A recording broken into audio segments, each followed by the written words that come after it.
shows me on the program to speak before we do the colors. Is that wrong? Okay. So you're gonna do this, him there, and then I come up and speak, and then you come up again. Okay, and then we do the colors. Because I want to, after we do the There we go.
Good morning.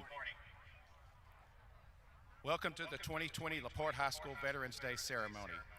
As always, I'm honored to be permitted to speak at this event.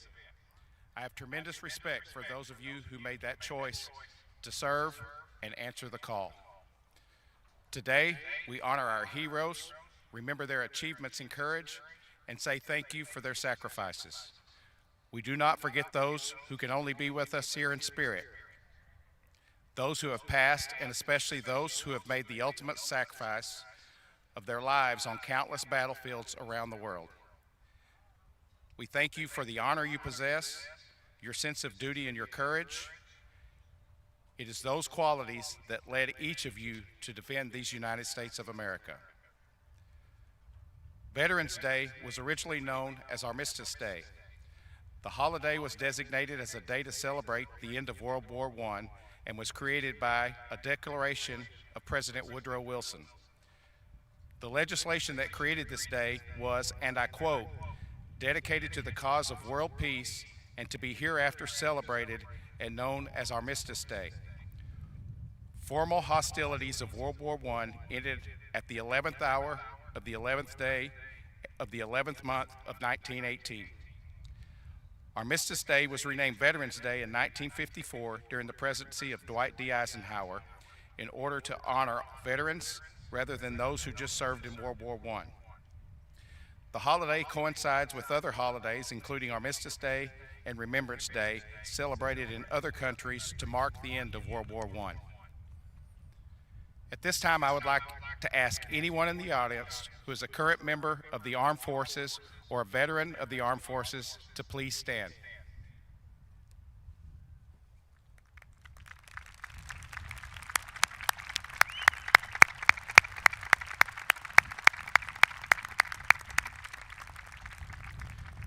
Thank you for answering the call. We are forever indebted. I believe it is also important to recognize and remember family members of our servicemen and women. Your sacrifice and call to duty is not forgotten. If you are a family member of a current service member or veteran, please stand.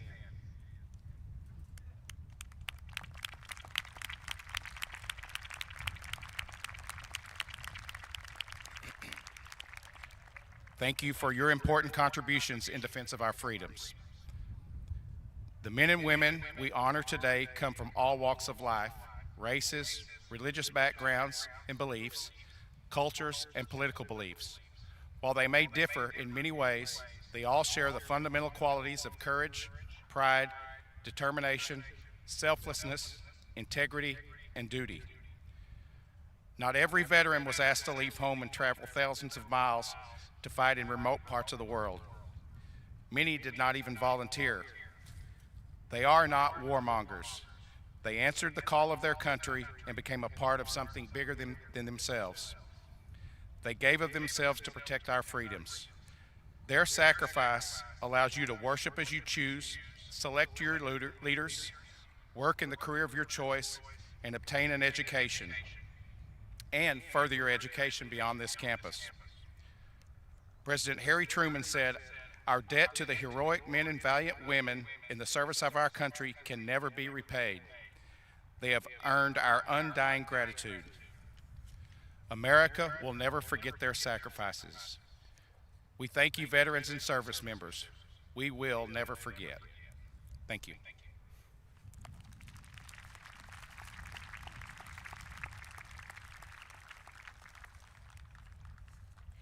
Ladies and gentlemen, welcome to today's ceremony. We're here today to honor our service members and to remember their sacrifice they've made and the courage it takes to defend honor, duty, country. I'd like to welcome our special guest today.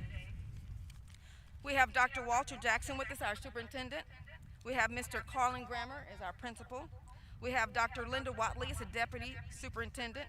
We have Mike Clausen as the deputy superintendent. We have the mayor of LaPorte, Louis Rigby, with us today. We also have Corby Alexander, the city manager for the LaPorte, sorry about that. We also have Jason Weeks, the assistant city manager. Adam Holland, he's the director, communications and community relations for the district.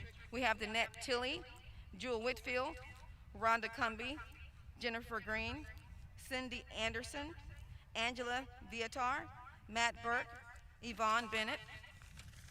And we also have a very special guest today that will be with us in just a moment.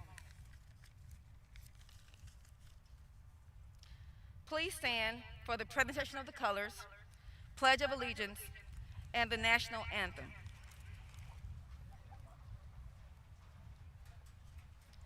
Cadet Major Larkey will now lead us in the Pledge of Allegiance.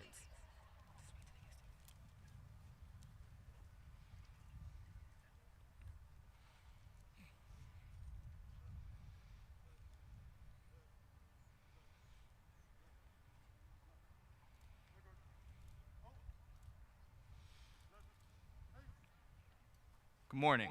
Would you please join me in the Pledge of Allegiance?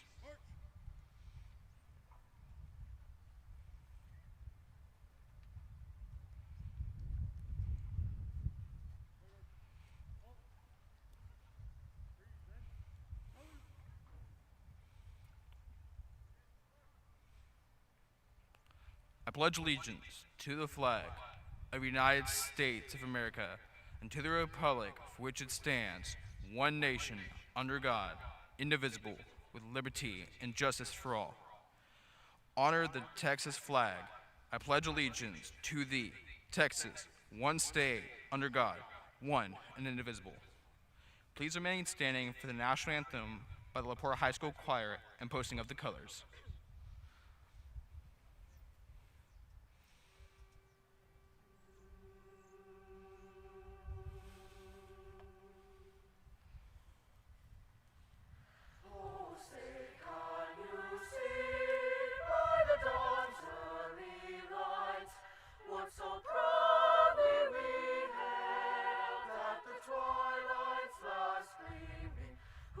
Stripes and bright stars through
Please be seated.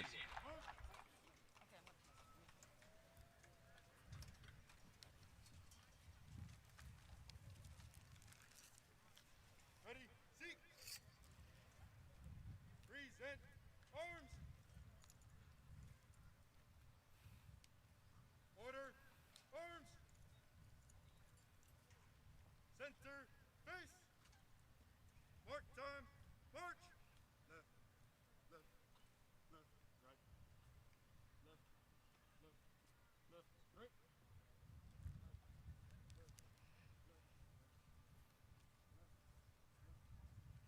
Right. Forward, march.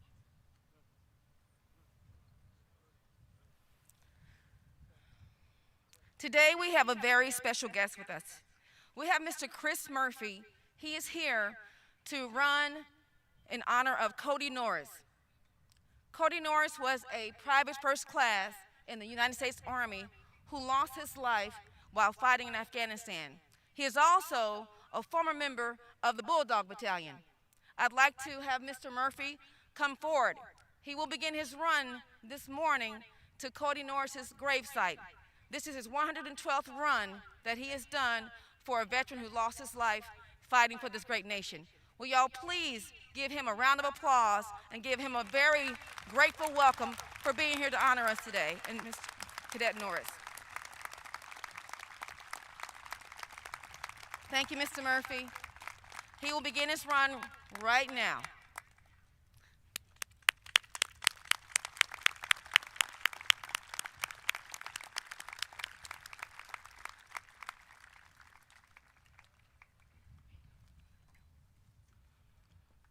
I would now like to introduce the Bulldog Battalion Commander, Cadet Commander Lieutenant Colonel Gavin Beck.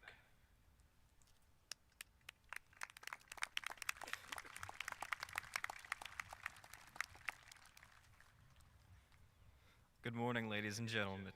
To begin, I'd like to thank each family and friend that came out here today, as well as those who aren't here with us today. Without you, none of this will be possible. I'd like to thank our veterans, active duty service members, guardsmen, reservists present today. You all have gone above and beyond in volunteering to answer our country, to defend our freedoms that each of us enjoy every day. You put your lives on the line. You left everything behind, not for fame or glory, but protect your country, your families, and our freedoms. But most importantly, we hold dear to us the Gold Star families for their sacrifice. Thank you all for coming here today to honor our veterans, and let us keep walking forward by living with the freedoms they have fought so hard for us to protect. I would like to introduce our Student Council President, Marissa Phillips.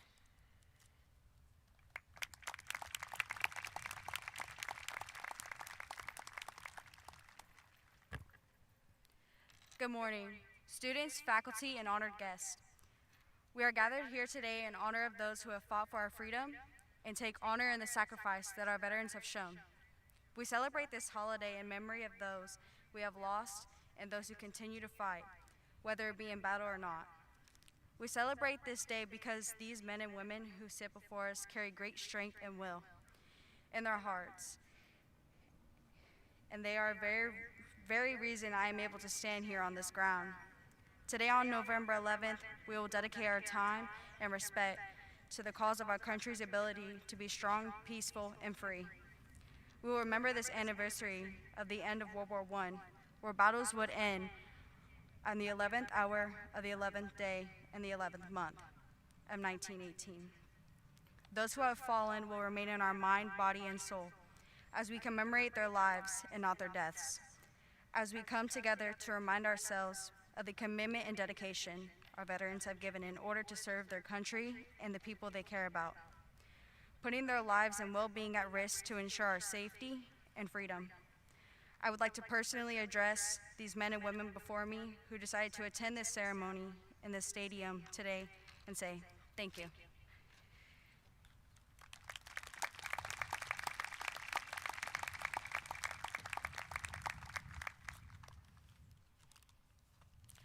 Today, I'd like to introduce our honored guest.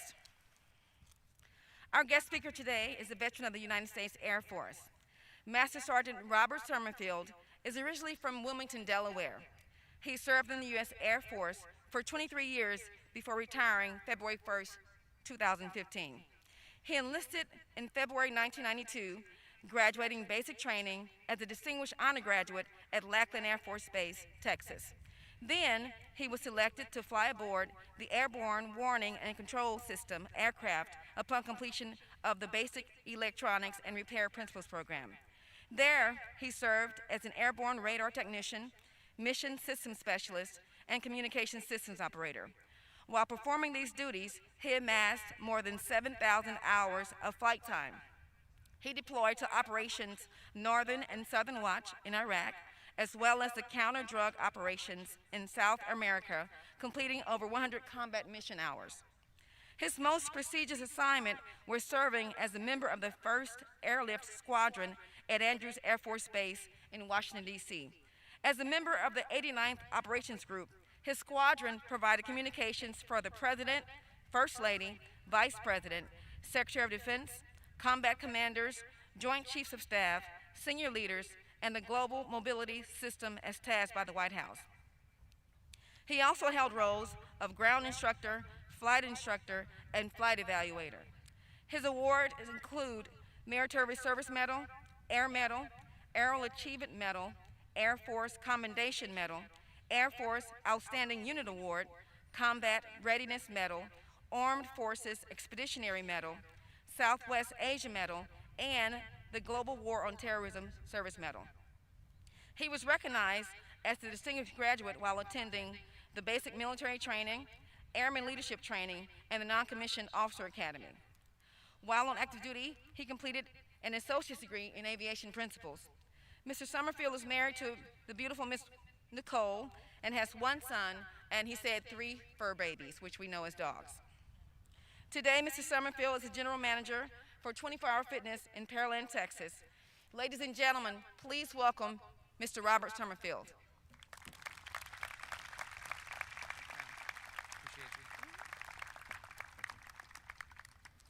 Goodness gracious, that's a lot of words. It's never easy to listen to someone talk about yourself. When the major asked me to come up here and speak for you guys today, I was reluctant. I'm not a person who wants to be in the center of attention or be in the limelight, but I felt it was important. It was an opportunity given to me, and I couldn't turn it down, so thank you for inviting me to be here. Principal, thank you for having me at your wonderful facility. All of our distinguished guests, thank you for being here today. It means a lot. One of the things, I moved here to Texas last year, and one of the things I love about Texas is the support we give to our veterans here, so thank you for that. On that note, if I can get all the veterans to stand again, please, along with their spouses, and can we give them another round of applause, because we just don't get it enough.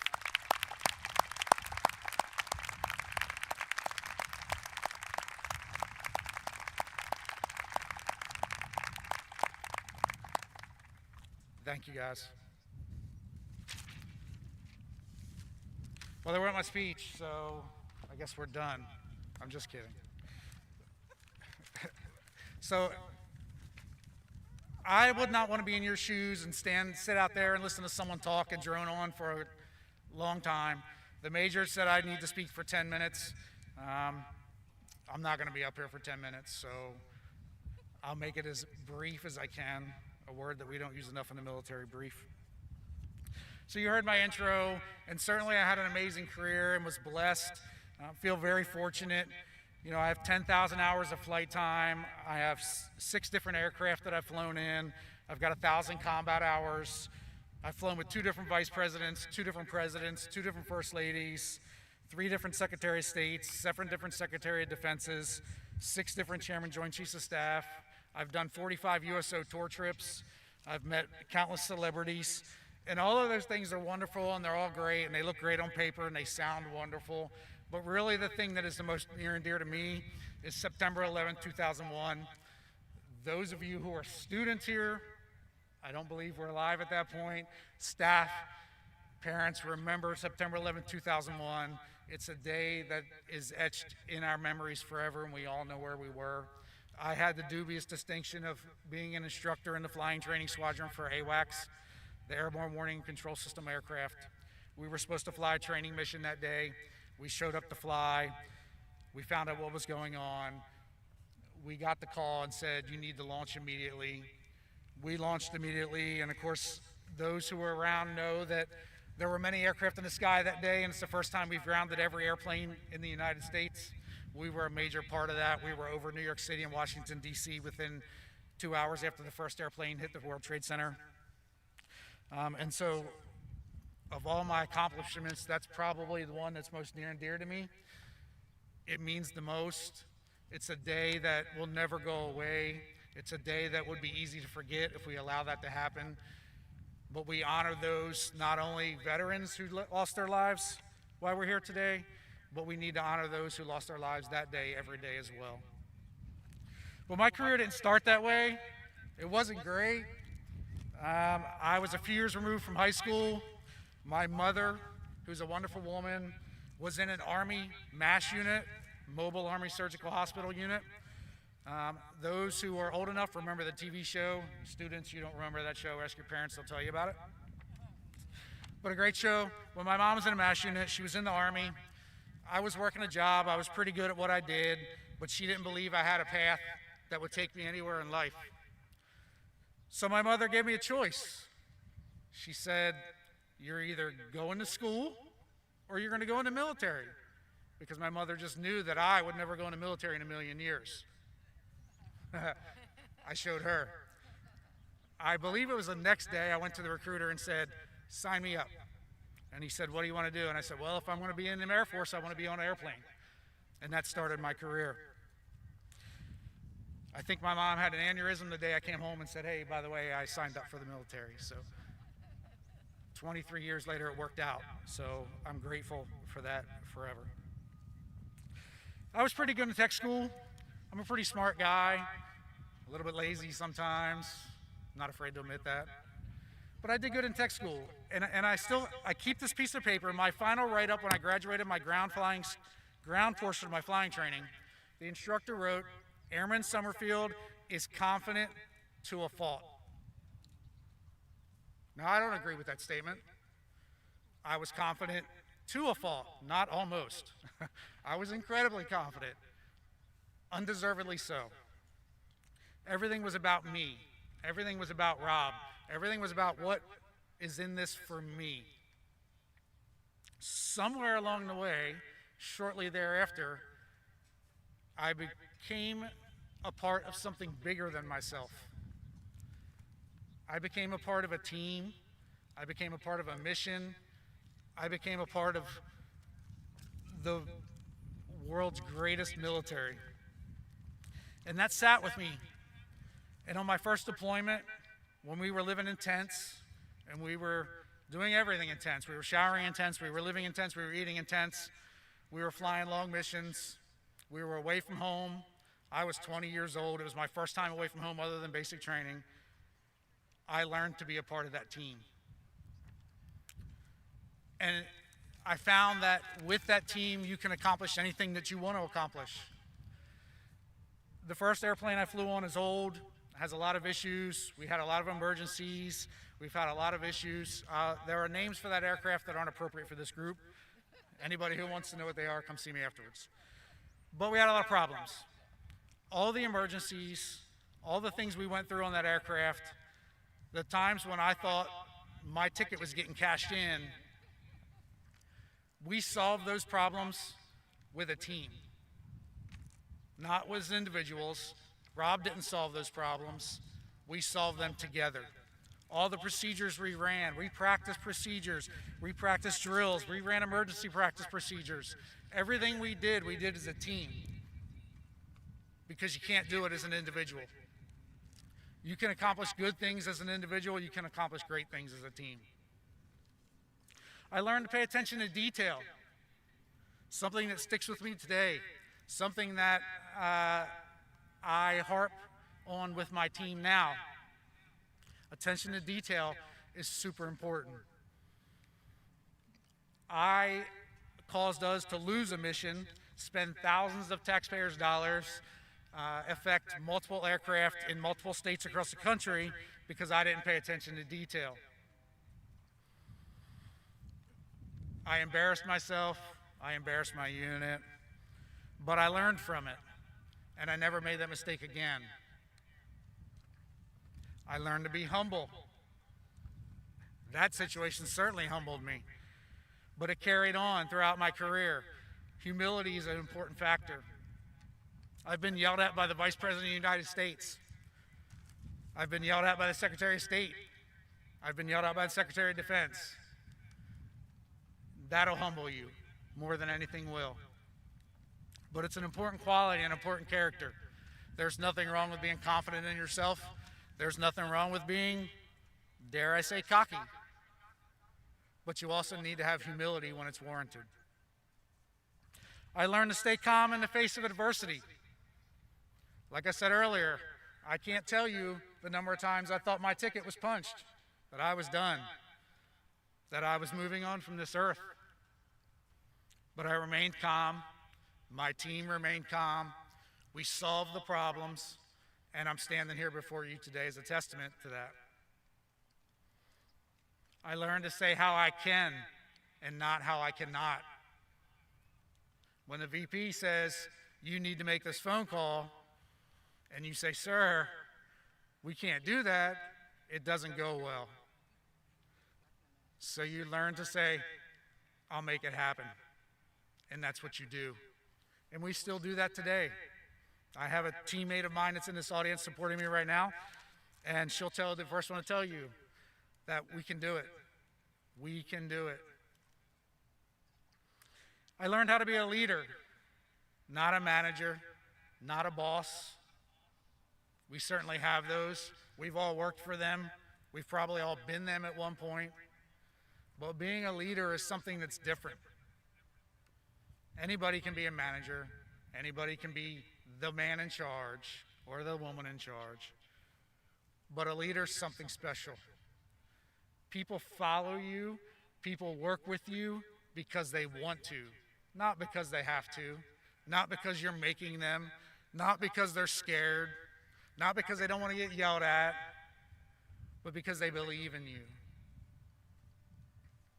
And lastly, the biggest thing I learned in my 23 years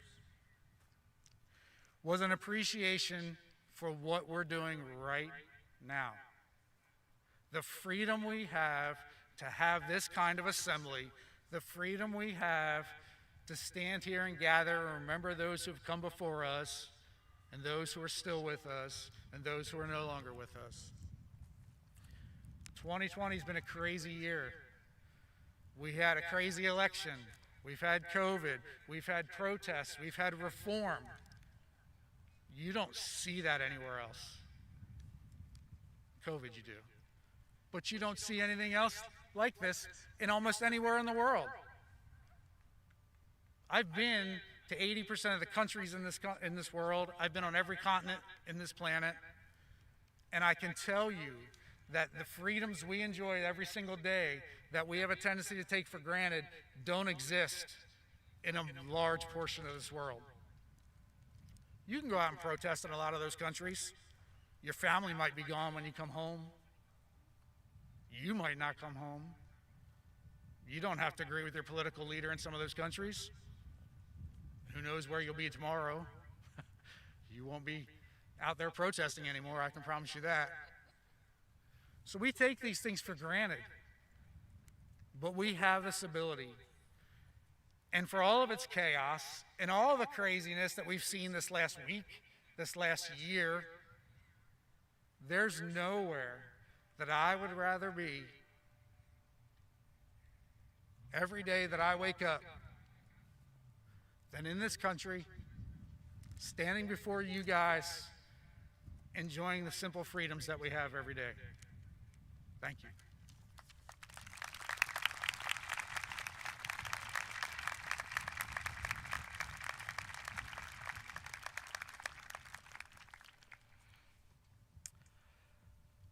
LaPorte High School Band will now play a tribute to each of the armed forces. Veterans, please stand when you hear the song of your branch.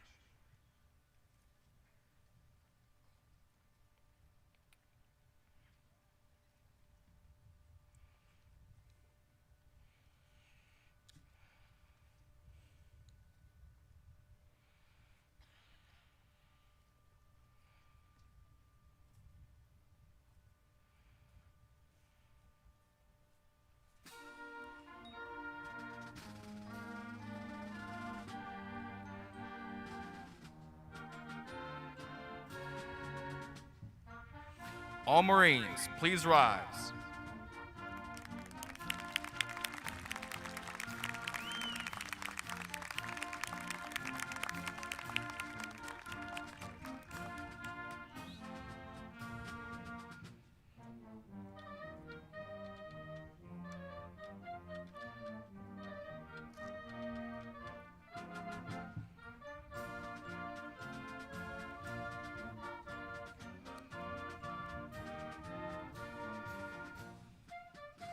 All soldiers, please rise.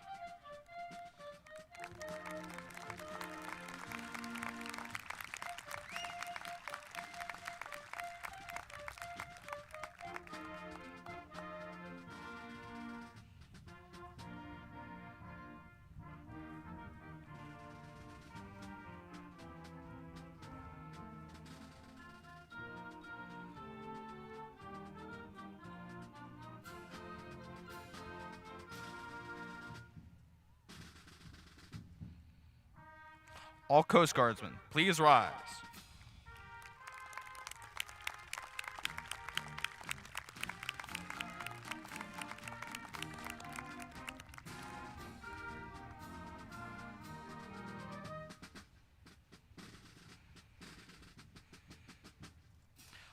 All Airmen, please rise.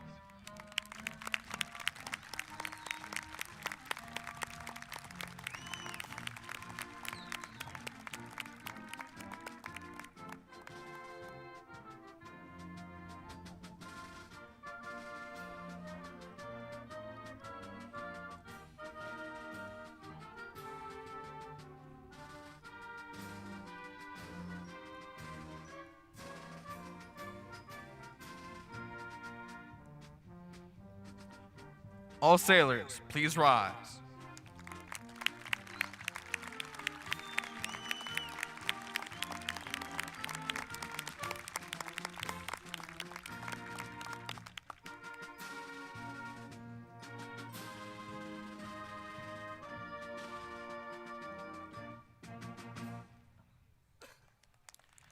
Please join me in thanking the Lepore High School Band.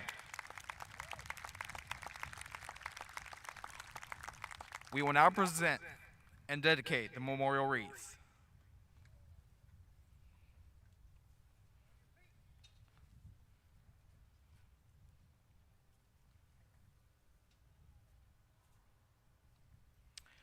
This wreath is dedicated to the veterans who are no longer with us. I'd like everyone to please stand for the reading of the honor roll. These are the veterans who made the ultimate sacrifice.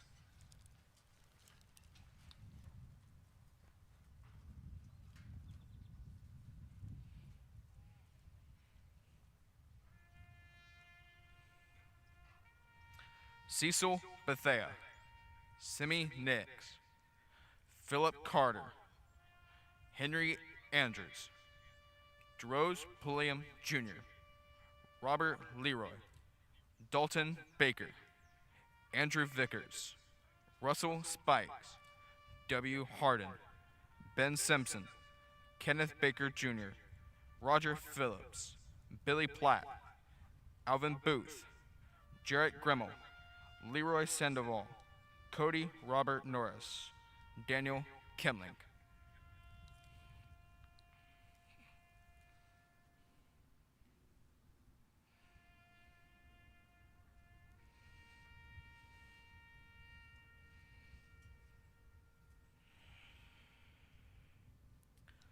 Please be seated.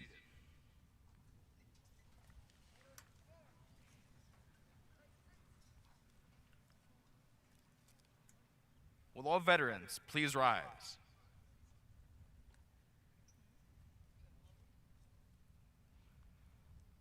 Veterans in attendance will now be recognized and presented with flowers by the Chatos and cheerleaders.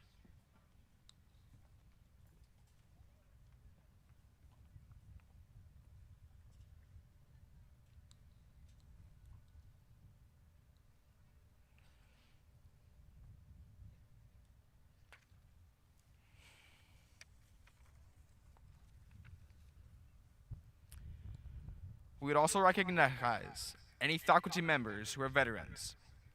Please rise.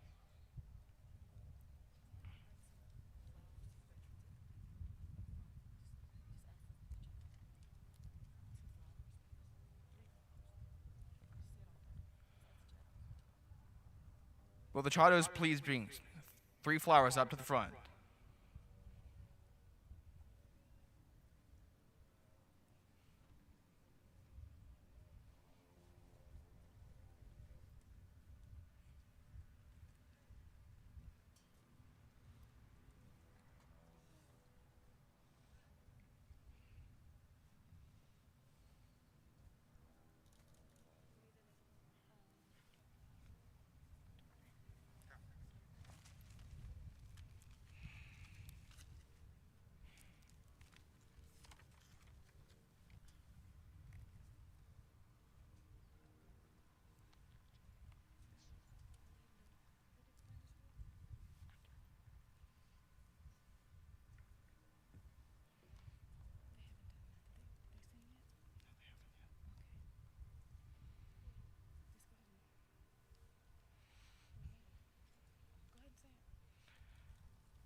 The choir will now sing Flanders Field.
I would like to say thank you to all the veterans. Thank you for your service today, and thank you for joining us for this special day. I'd like to thank all the visitors, LaPorte High staff, educators, and students for also attending and supporting our annual Veterans Day event. I'd like to especially thank our musician, Austin Venable, for playing taps for us. Also, our musical tribute to the Armed Forces by Mr. Douglas Eager and the LaPorte High School Band, the Chattos and cheerleaders, as well as ASL, and the choir for supporting us as well. I'll be followed now by Mr. Grammer.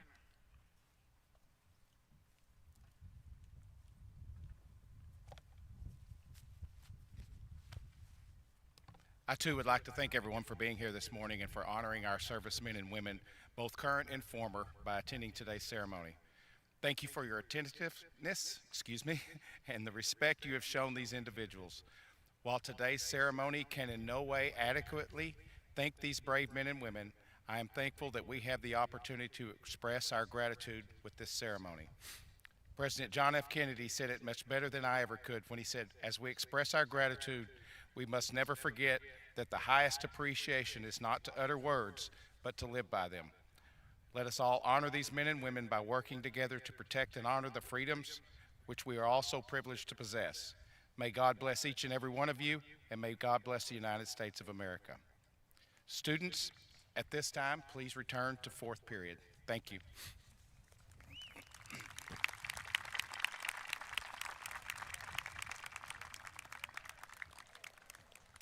Thank you, everyone. That concludes our ceremony.